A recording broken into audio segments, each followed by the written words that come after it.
why are there so many offerings? We think of this tabernacle being a pristine, white, clean place. Like, was it just soaked in blood? Frankly, it would have been, and it would have smelled horrendously to us. That was necessary to enter into the presence of God. And there's a whole system here that we are so far from. How does that not connect to today? Because if the blood of goats and bulls are really cleansing people back then, what was missing? What are we doing now that doesn't apply? The blood represents life. It cleanses it in a ritual sense. It purifies it. What role does Jesus play? Because he paid the ultimate price.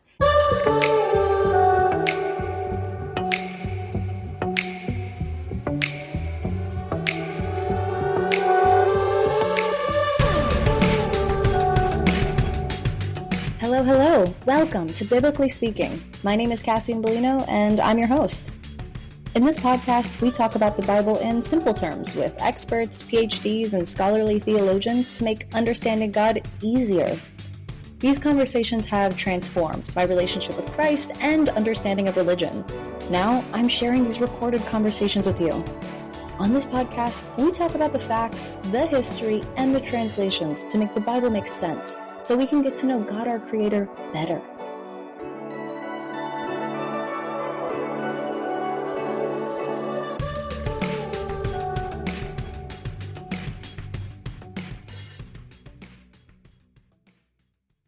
Hi, it's Cass. I wanted to first start off by saying thank you for listening. I created this because I could not find it anywhere else on the internet, and it takes a very small team and a large upfront investment to make it all possible. I really hope that you find it valuable. I would never expect anything from my listeners, and I'm always going to do my best to first outsource support from brands. However, if you do find value in this episode, I invite you to contribute an amount equal to the value that you have received, either through a one-time or a monthly donation linked in the show notes below. I understand that not everyone, though, can donate monetarily. So I ask that if you love Biblically Speaking and you cannot donate, please show your support by subscribing to this channel wherever you're listening so that it tells the hosting platform to show Biblically Speaking to more curious and confused Christians. In exchange for this support, I personally promise to you to always create the highest quality production possible. Thank you so much for listening. Now let's get to the show. Hello. Welcome to Biblically Speaking. I am your host, Cassie Bellino. Today we're talking about something bloody, and it's blood in the Old Testament. Because when I read the Old Testament, why are there so many offerings? It seems like a bloodbath. Seems quite gruesome. I want to know why. And why don't we do that today? So if you're asking questions in church like, why can't they touch dead bodies? Or why couldn't they drink blood? I've asked that many times on the show. Why were animals being killed for sins? And how does that relate to Jesus? How does that not connect to today? Because if the blood of goats and bulls are really cleansing people back then, what was missing? What are we doing now that doesn't apply? And what role does Jesus play? Because he paid the ultimate price. And how does that change the way that we view Jesus? And what are we struggling to understand here? We're going to be talking about blood today. Very misunderstood. I have many questions, and it's essentially the Old Testament sacrificial system. Animal sacrifices. And from a 2025 perspective, we don't do those anymore. Why not? If it was sufficient back then, shouldn't it be sufficient now? Why was an animal equivalent to my little white lie? I don't understand it, but today we will, because today my guest is Dr. Robert Holmstedt. You are highly qualified to talk about this. You're a professor of Hebrew, Bible, and Semitic languages at the University of Toronto. You hold a PhD in Hebrew and Semitic studies from University of Wisconsin-Madison. And before that, you earned your BA in biblical studies from Wheaton College. We love Wheaton College. That's where we were speaking with Dr. John Walton from. But you've taught everything. Right before we jumped on, you were saying, I'm a linguistics guy. I know language. I know Old Testament.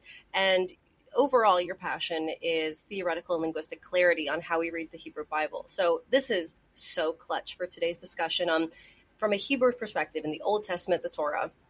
What are these blood sacrifices in a 2025 English interpretation? Welcome to the show.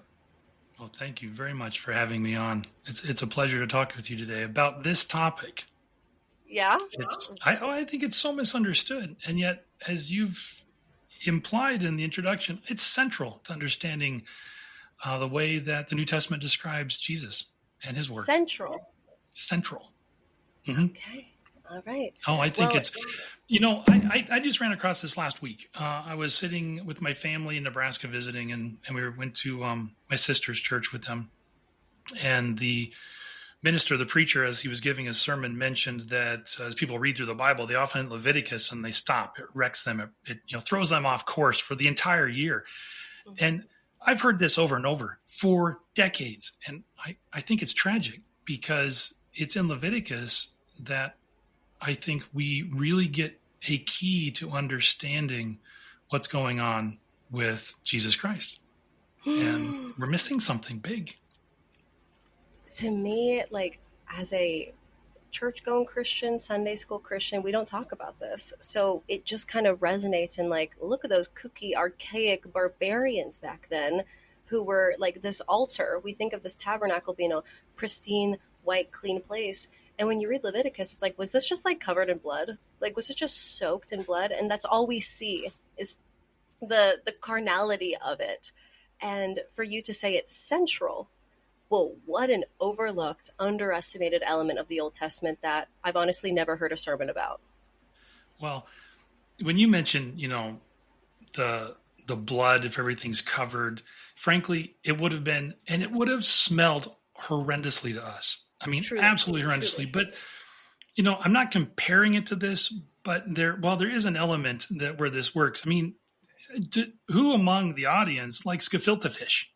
I mean, there are things that other cultures liked and dealt with the smells of that would make most of us sick, and I think that's the issue is it's just different. It's what they were used to.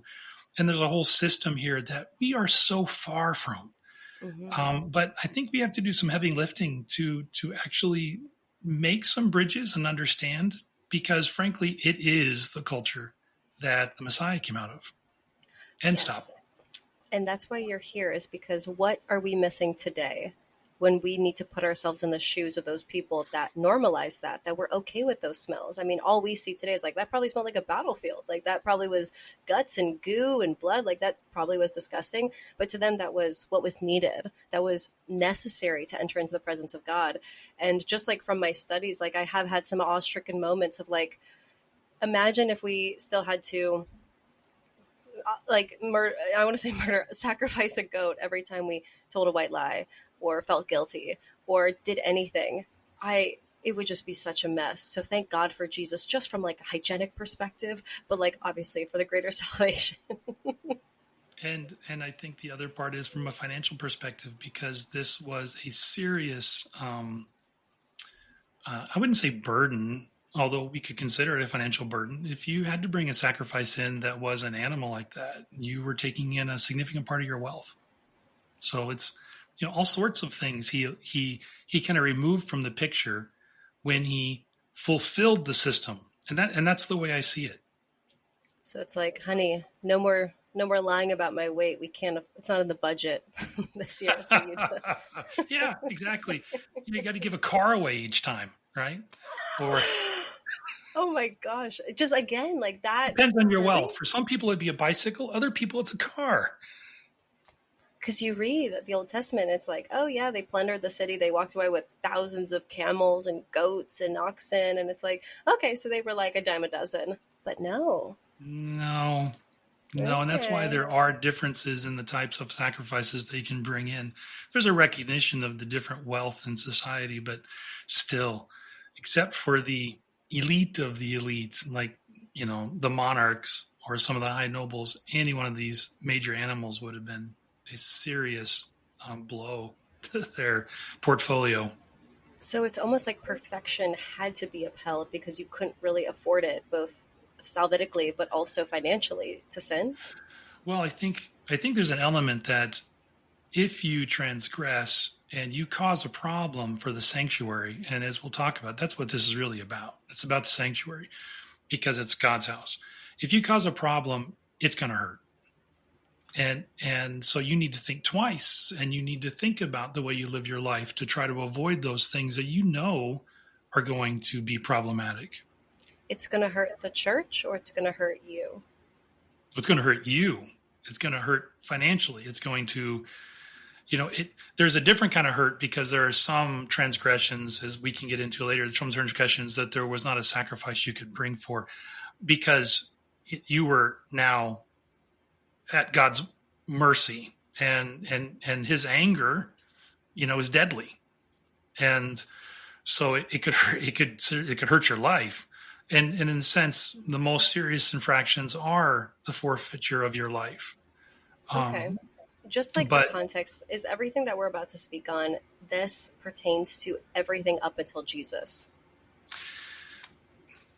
Yes, in a sense, because what we're talking about is the entire ritual system that defined Israel's life on a daily basis from Sinai forward. It's what allowed them to be the nation of priests, the priestly people. From Sinai forward. So before that, didn't really apply. It was ad hoc. I mean, you do have offerings. Noah makes an offering. Cain and Abel, of course, bring their offerings. Jacob actually sacrifices. But it's outside this ritual system that centers around the sanctuary that God provides in the tabernacle and in the temple. It's all about that. All of these things relate to what happens to God's house when the priestly people, because they're all priests, so it's a big part of this. In Exodus 19, they're actually given their identity. They're going to be a priestly people, a holy nation. And all of this then centers around that temple that is what allows them to be priests. Because to set this up, you have, after Genesis 3, this fracture of the relationship between God and humanity, and there's no direct access to God. The garden is blocked. And even if whether or not you take John Walton's views, I'm actually quite partial to his views on Adam and Eve as a priest and priestess in a garden sanctuary. It doesn't really matter. What comes out of Genesis 3 is a fracture.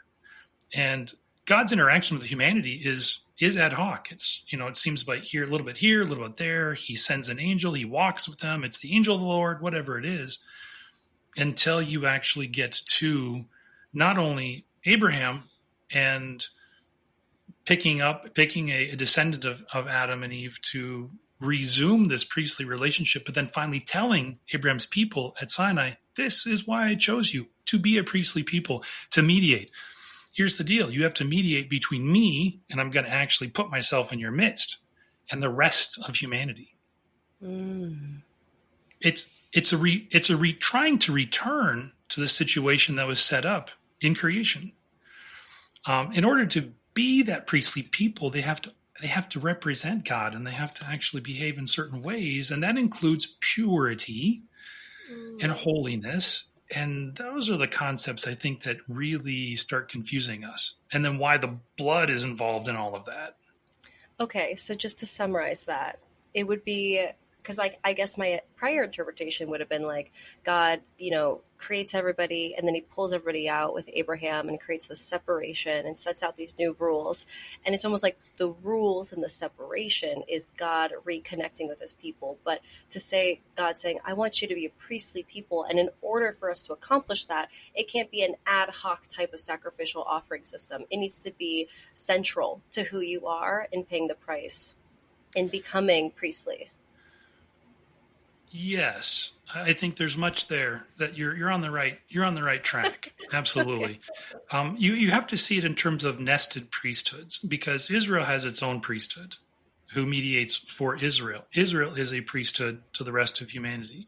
So it's this nesting, and each layer is a little bit further from God, who's at the center of it. But in the right working of it, it's smooth, and the communication lines are open between everyone and God at the center.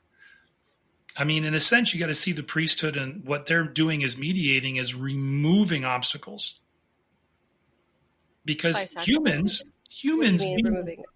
removing obstacles in their mediation. Because humans, in our behavior, we're always throwing up obstacles between us and God. It seems to be our nature, whether you attribute that to Genesis 3 and following, or you think that's how God created us, a little more of a Jewish theology. What would be like an And example of an obstacle that this removed? well, so some of the sacrifices, at least outside of the Leviticus system, are to appease God's anger, right? So you do something like you disobey, and then once you recognize it, and if you did it intentionally, you're going to know you were doing it. You have to make amends, and those are the propitiatory. That's what that sacrifice is. Some sacrifices are devotional, and it's basically reminding God you're there, and reminding Him that He's there, and that you acknowledge Him as Creator and the giver of all the produce of the land. It's the others, what's called the expiatory or cleansing or de-sin or purifying. I like purifying sacrifices or purging sacrifices. Those are the ones at the center of much of Leviticus system. But we as humans, because God is holy, and in fact, that's a bit of a difficult issue to get our heads around, because frankly, there's no definition of holy apart from God. It's God's character. We're missing that quite often in our behavior. So it could be something as simple as being unkind. It could be as egregious as, physically harming someone or worse. And all of those things, they put up obstacles between us and the Creator, who has created us to image Him in creation. So we have to fix it. We've got to do things to, address it, to remove those obstacles. Priests are supposed to help in that. They're supposed to facilitate that removal of obstacle. It's so interesting the way you're framing this, because I think first read of Leviticus, it's like all of these new rules, all of this new obedience rather than the removal of obstacles. It's a very different headspace to approach it.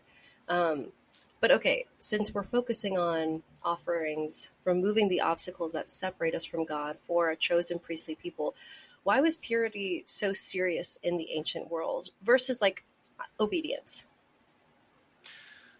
Versus obedience?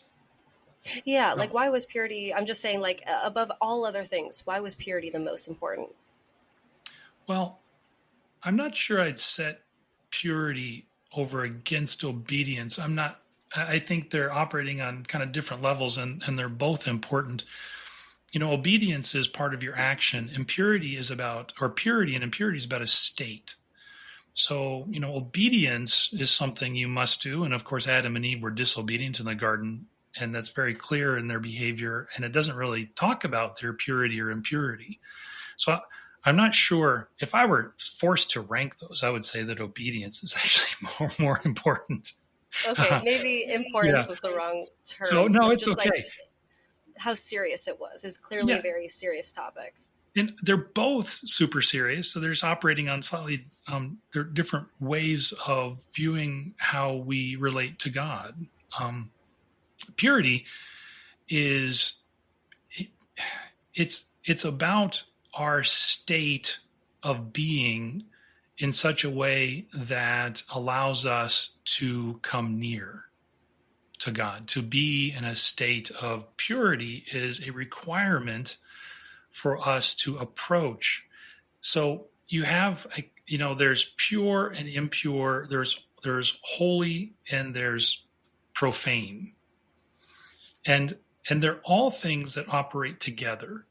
Holiness is defined as a kind of characteristic of God, so being kind of godlike, not in having superpowers, but in terms of His priorities.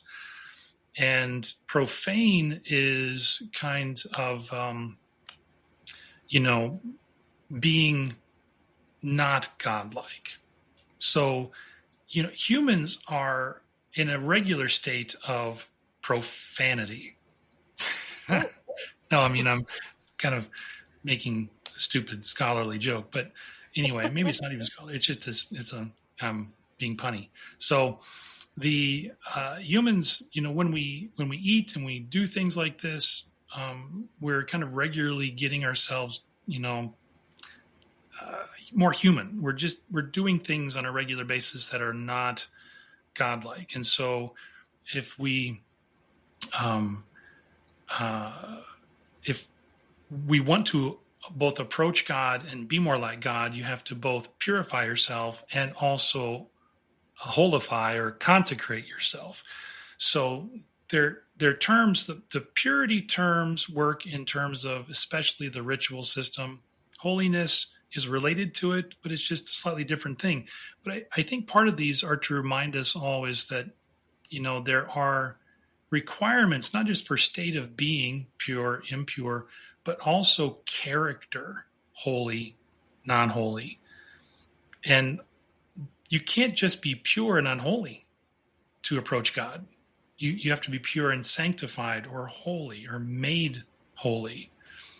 I guess I have a considered question. separate, considered special. Okay, is the separation, the set apartness?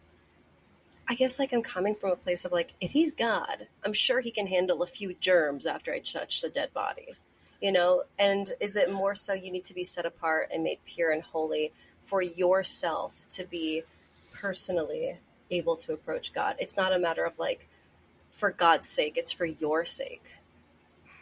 Well, I think those things are hard to separate, but I think that, again, I would agree with you that it's really more for our sake, but it's because of who he is.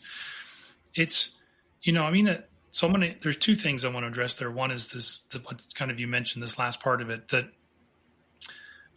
we have to be it's like what the prophets say, you've got to be in a right state or God's not going to accept your sacrifices. You have to be in a right state and with right intention if you're going to communicate with the Creator because of who he is.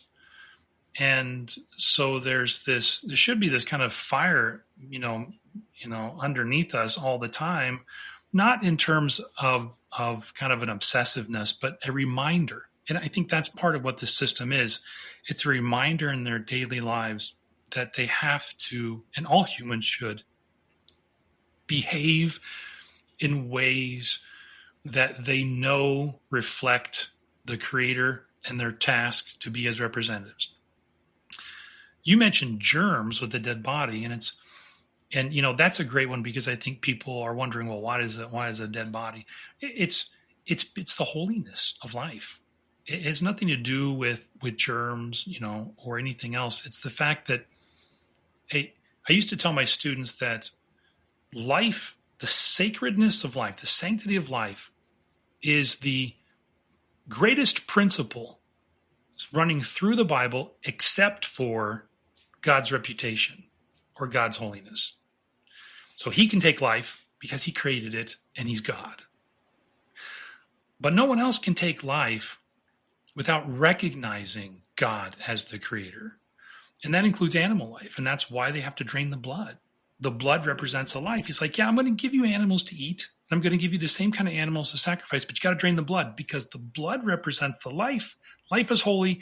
You have to recognize me in this process. You can't do it without recognizing God. So how It's does that not allowable. relate to an already dead body or an already dead? An already dead body was a living body, and it's now holy. Oh, okay. So that's more of we can't cross over into that realm that is now passed on. It wasn't hygienic. That wasn't the cause for the separation. Nothing to do with hygiene, and they had to bury bodies. People died, animals died, they'd bury them, but then they had to go through a ritual cleansing or ritual purification. I really prefer the word purification because water cleansing, the way we view the word cleansing, is not always involved. It's purification. You have to go through a ritual purification, and then you're okay. I want to take a minute and say thank you to the recording service that has made this podcast possible, Riverside. When I started my podcast, I had literally no idea what I was doing, and I just wanted a single way to record, edit, and share content without wasting time on different platforms.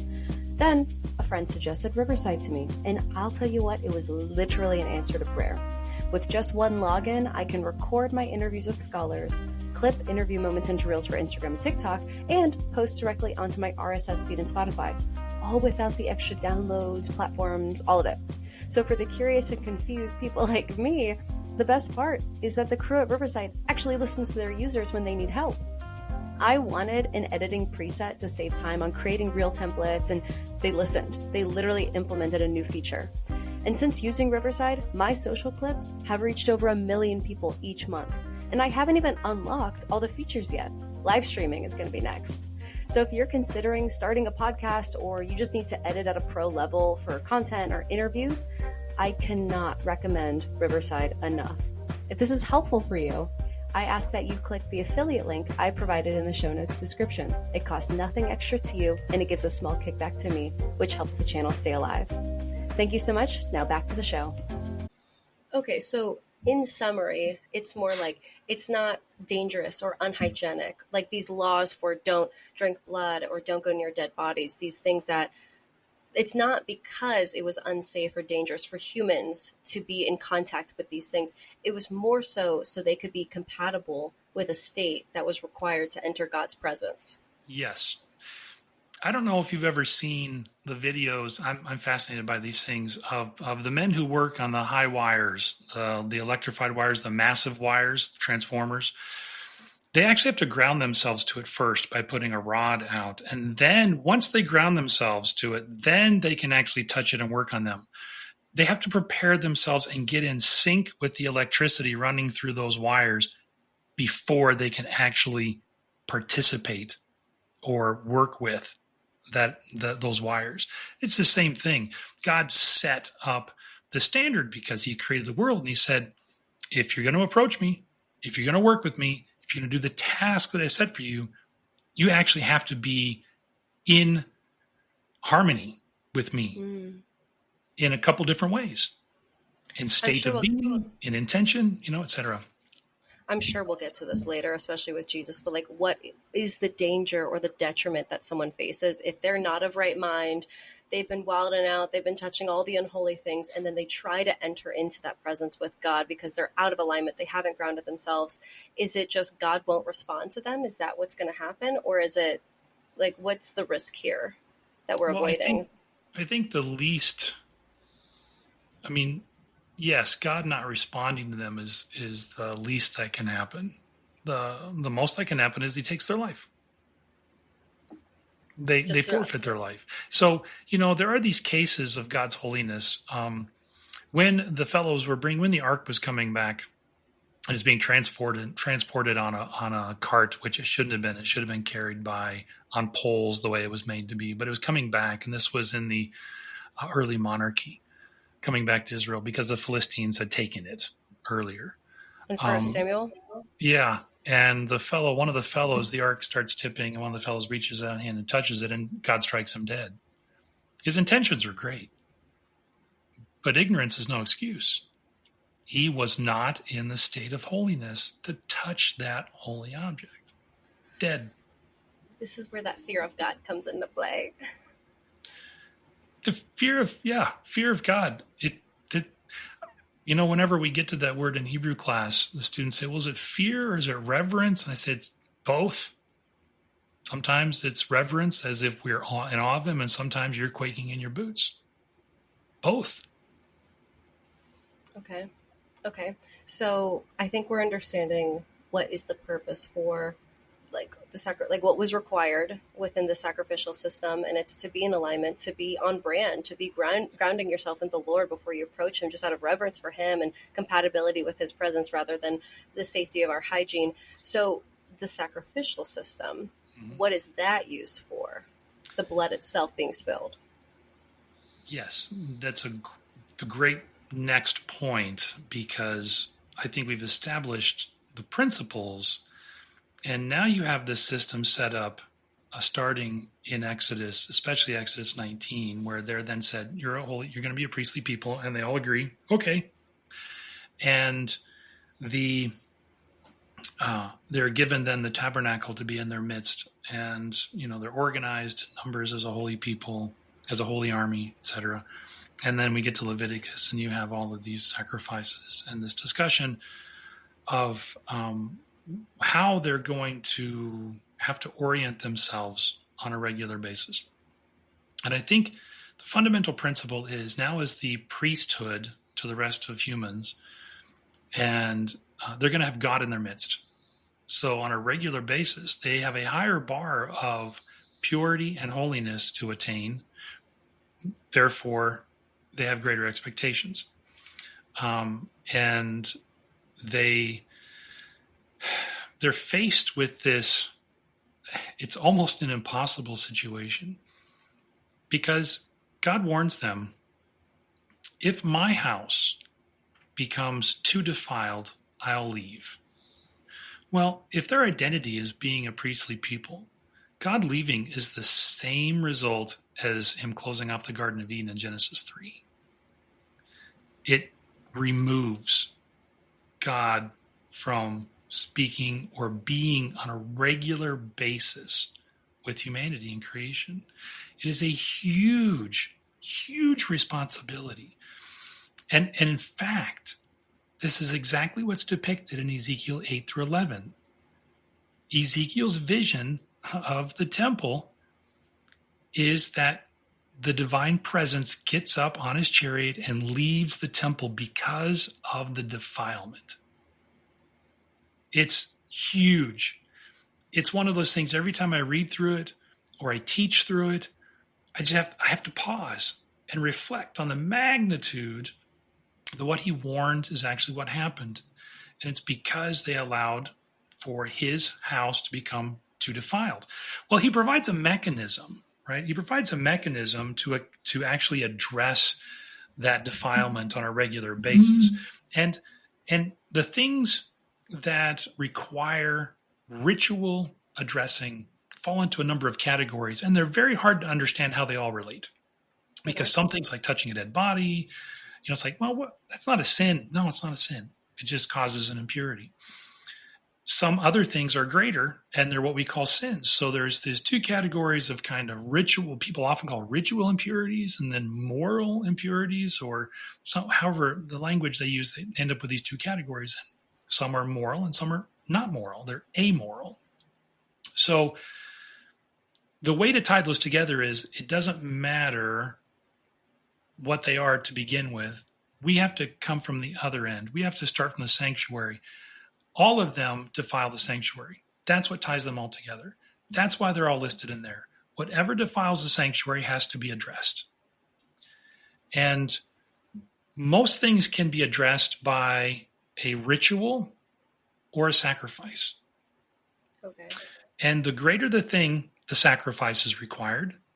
And the blood in the sacrifice becomes that special cleansing element. Because as we mentioned before, whether you go to Noah, Genesis 9, where God talks about the blood is holy, the life is in the blood, or you look at passages in Leviticus where the same principle is said, like Leviticus 17:11. Running my own podcast, I'm always moving too fast. I'm finding guests, I'm editing episodes, I'm creating reels, or guesting on other shows. Not to mention, I just live in a world that moves fast. Notifications, trends, endless to-do lists. You know what feels like a blessing in all that? Slowing down. I'd love nothing more than a moment to pause, be present, and choose something timeless. That's exactly what Dwell Label is all about. When I first discovered Dwell Label, it wasn't just about the clothes. It was about a mindset. Thoughtful, intentional fashion that doesn't scream for attention, but instead invites you to slow down. Their pieces are modern takes on classic styles, made to last, not just for the season, but for years. I love that I can throw on a Dwell Label outfit for editing in a coffee shop, Bible studies, or looking professional in an interview. It always feels right. Comfortable, effortless, elevated. And here's the best part. Dwell Label does not just talk about rest. They live it. Their website literally doesn't work on Sundays because they believe in pausing and dwelling on what matters most. So if you're looking for high quality, timeless fashion that aligns with a lifestyle of intention and presence, I can't recommend Dwell Label enough. Shop Dwell Label with the link in the show notes and use my code BIBSPEAK15, BIBSPEAK15 for an exclusive discount at checkout. Take a breath, slow down, and dwell in the good things. Now, back to the show. The blood represents life. Impurity is associated with the opposite of life, death.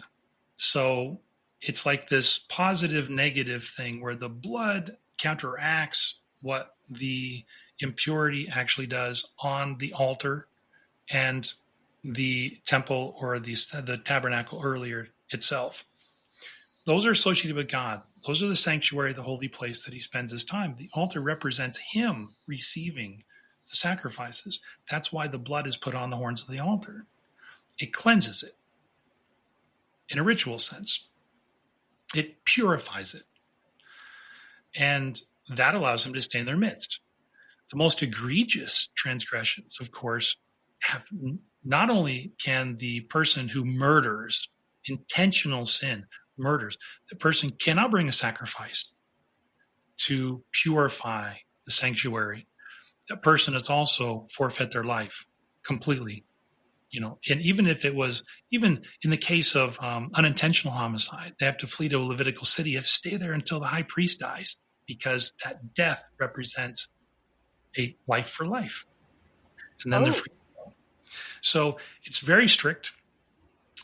And the impurities accumulated on the sanctuary by all of those sins are wiped away once a year in the Yom Kippur ceremony, the Day of Atonement, Leviticus 16. Then you have that one, which is kind of a wiping everything clean for maybe all those things that we didn't recognize we did, because unintentional sins sometimes, if they're unintentional, sometimes they're unrecognized, right? But also the intentional sins that no sacrifice can actually address on a regular daily and weekly basis, once a year. So you have these types of cleansing mechanisms that God provides to keep his sanctuary pure. None of them actually purify the bringer. That's one of the major things that I find fascinating. The blood never purifies the person bringing it. I thought that was the whole point. Yeah, I know. In fact, we have me. Yeah, and we have these hymns that I continue to come across, washed in the blood of Jesus, or washed in the blood of the Lamb, or, washed in his blood, and it goes on and on and on, and it's absolutely not biblical. Wait, so my sin tarnished the tabernacle, so I need to go cleanse it, but I still sinned. So what do I do? I'm still that horrible person that told a white lie. What do? You tell me. What do I do? What do you do? I repent. Absolutely. And you ask God's forgiveness, right? And then he sanctifies me. And then yes, that's right. He forgives you. I can't cleanse myself. No, there's really no cleansing. He forgives you, right? But you have to understand these things are all the ritual system. But let me ask this. If you're an ancient Israelite and you've had some transgression and you want to ask God's forgiveness, but you've allowed the temple to become so defiled he leaves, can you ask his forgiveness? Is he there? Do you know he's there? No. He doesn't promise in that context to actually hear people. He promises to be there permanently, as long as they don't defile the temple, for communication with humanity. But once he leaves, it's all up in the air. That's the devastating thing that's the parallel between Genesis 3 and Ezekiel's vision. God leaving the temple means that he may hear us, but he may choose not to. I am still stuck on the fact that I sin. So it feels like, okay, I messed up. Now I need to give back. And now once I give back to the altar in my offering, I have now redeemed the wrong that I have done. So now I'm good from a soul perspective on my way to heaven. And you're saying it's not. It's saying my actions have tarnished the tabernacle and now I have to cleanse it. But once the tabernacle is cleansed, I just personally have to repent and ask God for forgiveness as long as he's there. Mm-hmm. Yeah. And you can make devotional offerings. I mean, that's what those were for, to make him happy. To show devotional offerings, the first fruits, those kinds of things. You can take those offerings in, and it shows it tells God and shows him that you acknowledge him, that you're worshiping him, perhaps even that you love him, right? That is apart from what the blood is doing on the sanctuary. That's why there are different kinds of offerings. So how does Jesus come into this? Well, that's the beautiful thing. You know, it's there are so many models of what Jesus does, and I find so many of them inadequate because I find that they depart from the biblical text. And in fact, even though they may feel like they're grounded in the Gospels or Paul or Peter or James or Hebrews, I think those guys actually understood the Jewish sacrificial system really well. But within a couple centuries, when Christianity moved west, I think we lost it. And I don't blame them because they didn't do historical. It was a different culture in the West, and they didn't do the kind of historical research we do now. But now we have those tools, and now I think it's long been time to right some of these wrong interpretations. And it doesn't actually lower our Christology at all. In fact, I think it makes the whole system make beautiful sense and makes it extremely powerful. So if Jesus is actually, his blood is doing something sacrificial, which of course is extreme. It's a human sacrifice, which is not allowed in the Old Testament sacrificial system. He's a human sacrifice. But it seems to be however we want to read this. I mean, I'll just say that apparently this situation with humanity had reached a tipping point. God said something extreme has to be done. And so, the concept of Messiah was something fairly old. It comes out of the Old Testament. And so he sends his Messiah, not so much different than prophets in the past. But in this case, instead of simply living an extreme life like Ezekiel or Hosea and the prophets of the Old Testament, he gives his life. And the acceptance of Jesus' blood within the ritual system cleanses the world, purifies the world as God's house permanently, which is why the curtain is ripped. God, with that blood, by accepting that holiness, that blood, God is saying, I'll be here. That system's done. It's completed.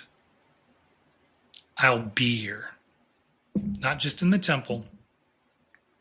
I'm here. Because of Jesus' blood. The system is no longer here, the one that we have to appease God so he stays. We don't have to ritually attend to the sanctuary so that he stays. He's here. You have to please him. That's different. We still have to worship. We have to recognize. So in pure ritual terms, the temple's done with Christ's work. Of course, you do have that extension of the temple as a metaphor to our bodies, which is extremely powerful. Because what Paul does then is he makes, especially those in among his audience who are Jews would have understood this and hopefully communicated to the Gentiles. He's making them think you have to now keep yourselves pure if you want God and the Holy Spirit to dwell in you. And that personalizes the whole system, democratizes it in a way that becomes mind-blowing. Yeah. And it's like magnitude.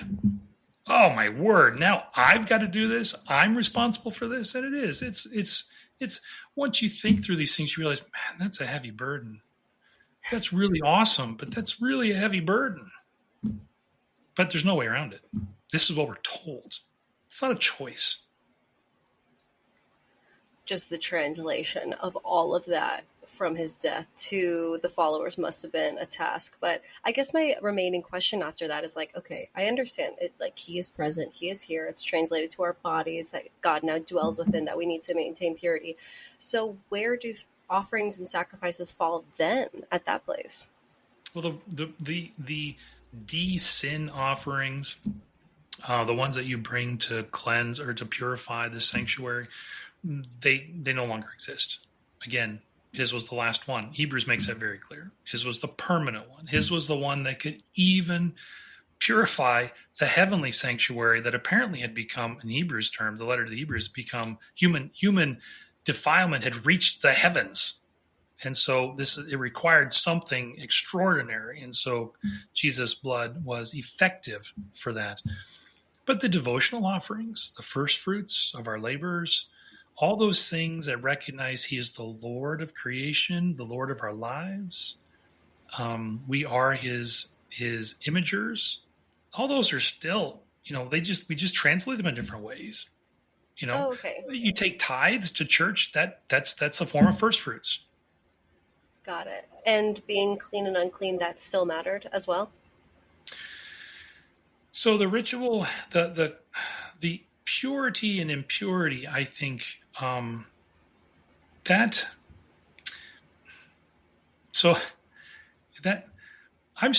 be honest, I'm still working that one through in terms of it's the gospel effects on that. On the one hand, God is holy, and that doesn't change. And God is pure, and that doesn't change. And humans are often not holy and impure. That doesn't change either. So what I'm working through is that how is that whole idea in kind of a very synthetic and whole New Testament way worked through. Of course, you've got in Acts Peter's vision, which seems to set aside all of the dietary laws and clean and unclean or pure and impure distinctions. Does that mean that everything was allowable or everything was considered, pure for Christians? I don't know. I really don't know about that.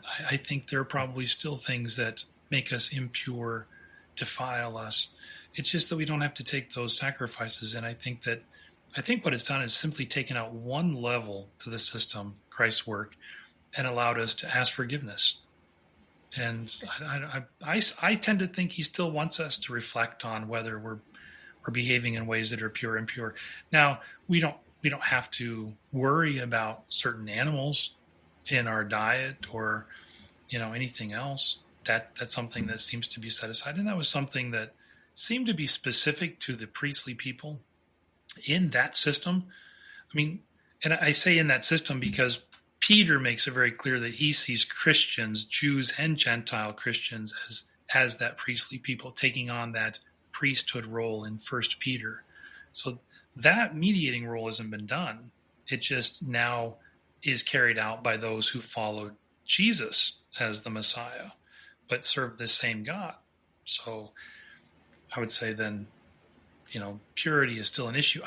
I haven't figured out exactly how that falls out. And I want to see it as a principled thing, but I don't want to get into the kind of system where we're, checking up boxes and things, because I think Christ and Paul and Peter and the rest of the writers in the New Testament are pretty clear that's not Christianity. So it's almost like what we had before and then Jesus, and so what happens to it. And we talked about unclean and clean and purity and the offerings and sins, but what about the need for a temple or a sanctuary? Does that go away as well since Jesus paid the final price? Yeah, I think the temple is done. I think the temple, with his death, the whole reason for the temple existing has been tied off. It was a beautiful thing where God promised to be, as long as it wasn't too defiled. And with Christ's work, he simply promises to be in the world and listen and be there for humans who approach him. I think the priesthood is a similar thing. On the one hand, a ritual priesthood, I don't think there's any need for it. On the other hand, because it's extended to all of us, we're all priests. Mm. We're priests to anyone, to each other, but anyone who has not recognized their true identity as a creation of this God.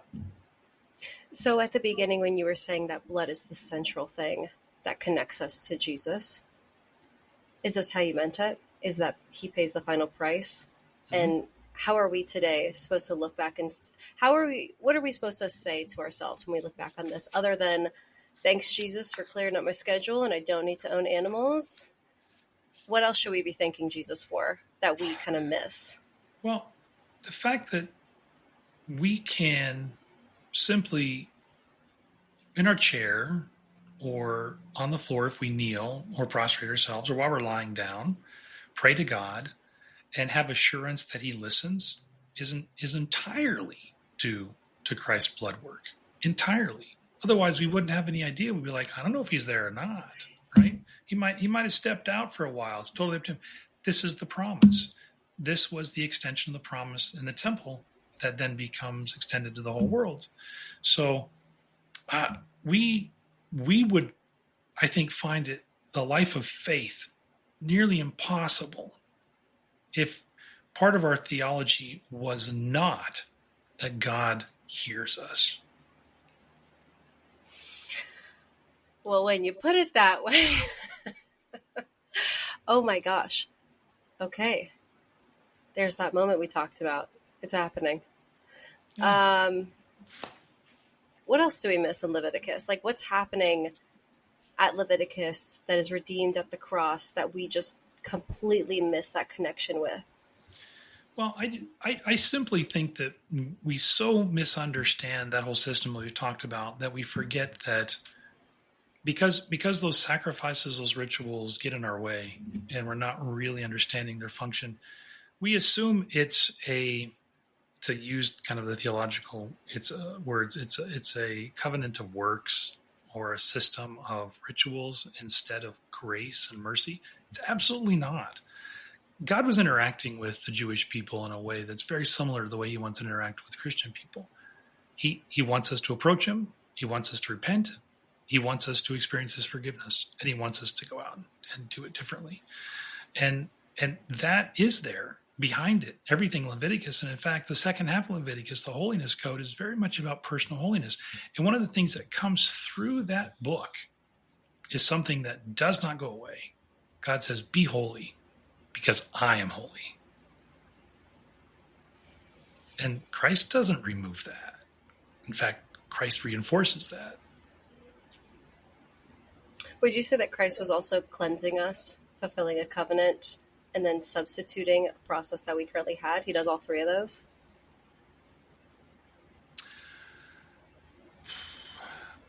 As I mentioned, I'm not fond of cleansing. I'm not sure Christ purifies us. Again, the way I see his sacrifice and his work is a bit different. He is our high priest, mediating for us all the time, according to Hebrews. But the purification comes from the Father. And so, I think that and the forgiveness comes from the Father. That's just the way that the language directs us to think about it. I think what he's done is we go back here. If you want to simplify Christ's work, we go back to that language of what priests do. Priests are supposed to remove obstacles. Mm-hmm. Christ has permanently removed all obstacles between us and God so that we can communicate with him freely. It's not as if things that we do or don't do are all okay. They still upset God. But there are no longer any hoops to jump through to recognize, address, and fix the problems you've created.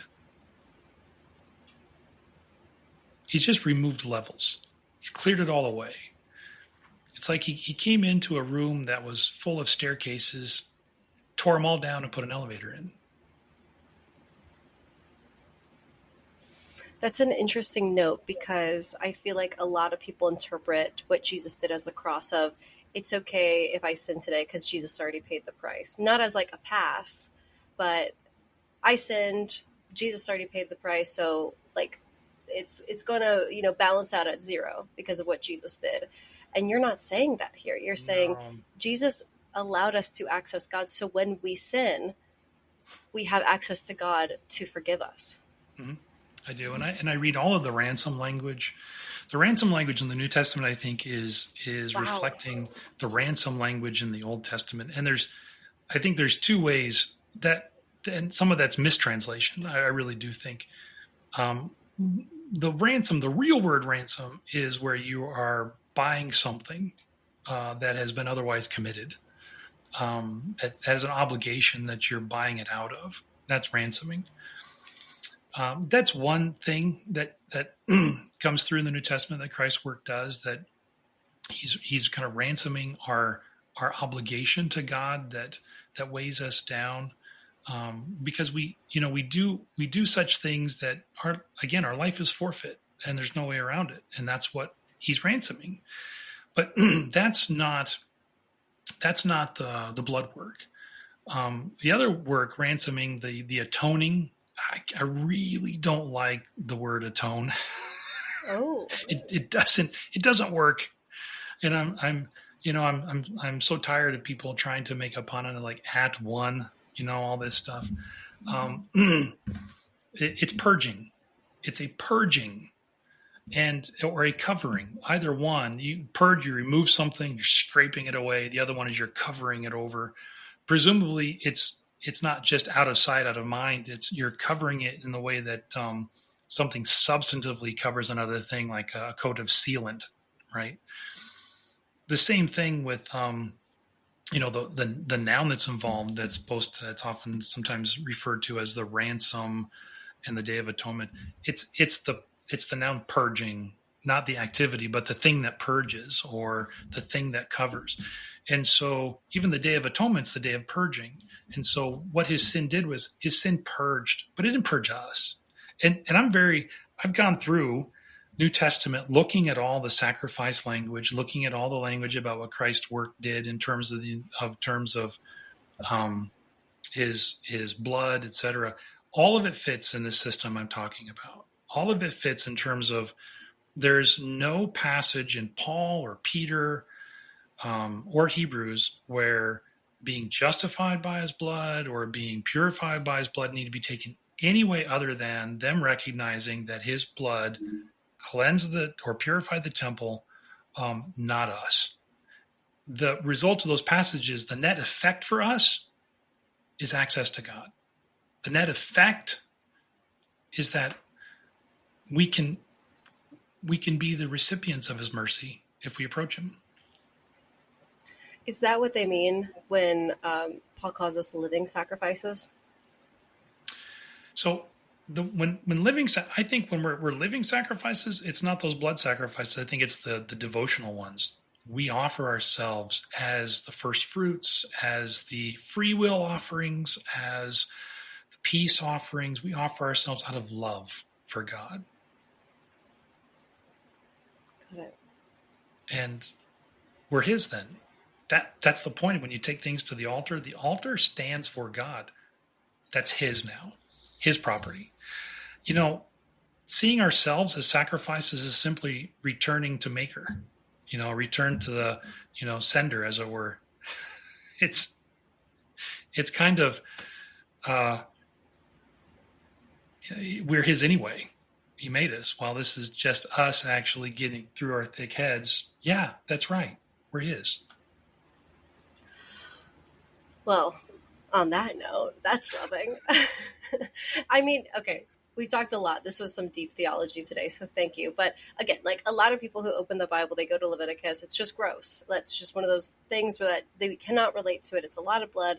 So what would you say to someone that finds the system, foreign and disturbing and disgusting? Like, how would you recommend someone to even get to where you're at? And we got pretty far in this conversation. So aside from listening to this, any advice on just even if you still feel disgusted, how to navigate that?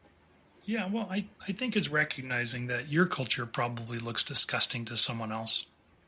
And I'm not a cultural relativist. I mean, in the sense of, I think there are some absolutes in culture that we're supposed to abide by. That's a delicate thing to sort through. I'm actually not convinced that this system in the Old Testament some of it is not absolute. I actually suspect some of these things, these are absolute principles about God. It's just trying to sort through what is, what isn't, as we've been talking about. So, but what I would say is get over it. Just, you have to get over your own, kind of visceral response to things like the gefilte fish. I remember when I first walked through the souk in the old city of Jerusalem, the smells overwhelm you.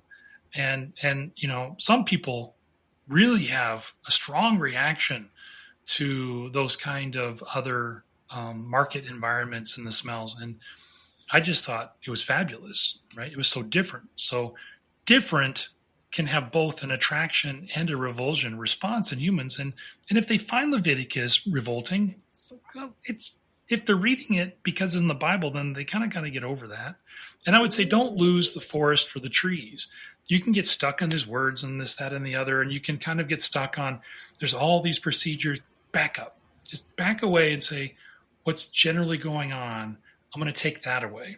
And to that effect, I would say, God wants his people to be holy, and he wants them to approach him in the right state. And I think you can take that. That's actually a profitable start to reading Leviticus. Oh, beautifully said. Thank you so much for coming on and explaining this at such depth. I'm sure everybody wants to know more about how to connect with you in your work. So if you have any seminars or readings or books, how could people connect with you, Dr. Holmstedt? Well, I do get emails, kind of randomly, and I try to respond to them from regardless what they are. And I'm happy to engage in that. I have a couple commentaries out there. The problem is that my commentaries are Hebrew grammatical commentaries. The way I've talked about them, they're either for advanced students or for their scholars who are actually writing the other commentaries. And I work through the grammar of what the Hebrew is actually saying in Esther or Ruth or Ecclesiastes or some of the others I'm working on. So my work is all fairly technical, except, it's funny. I love teaching at the intro levels, because this translating and making the Bible both foreign and exciting at the same time is something I love doing. So maybe one of these days I'll follow in your footsteps and there'll be something more accessible out there. I'm not as cameragenic.